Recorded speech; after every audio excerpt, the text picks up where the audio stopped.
अरे कल्पना आई राहुल,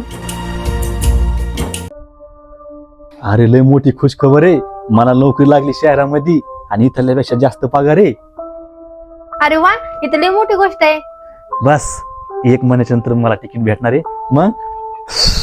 मग आपण सगळे सोबत नाही जाणार? तुम्हाला जर घेऊन गेलं तर मला काहीच नाही उरणार.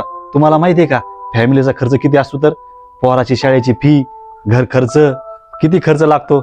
बरं जाऊ द्या, हे सगळं सोडा. मला लय भूक लागली. तुम्ही काय करा, ताट वाढा, मी आता हातपाय धुवून येतो.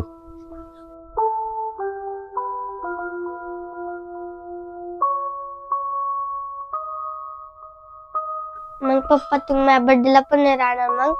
हा बाळा, पण आपल्या बाळासाठी मी तिथून मोठं गिफ्ट पाठवून देईन.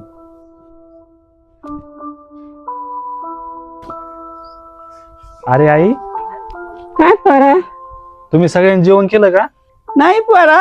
तुमच्या सगळ्या जेवण कुठे? आणि तुम्हाला माहित नाही का आपण सगळे जेवण संगच करतो म्हणून? पोरा, तुला बाहेरच्या शहरात जावं लागेल ना, तर तुला एकट्यालाच जेवावं लागेल. आता तू नसताना आम्हाला सव लावून घ्यावं लागेल जेवायची. सारखा विचार करून मन लय भरून येत आहे. याच्यामुळेच म्हणलं आजपासूनच सव लावून घ्यावा. पोरा, अजून पैसे भेटत असले तर लय चांगलं होईल.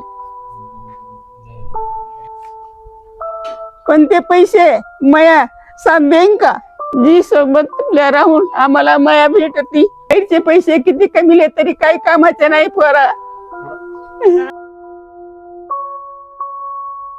पण संध्याकाळी आपली बायको, आपले लेकर, आई आणि भावासोबत हसून खेळून जेवण करशी.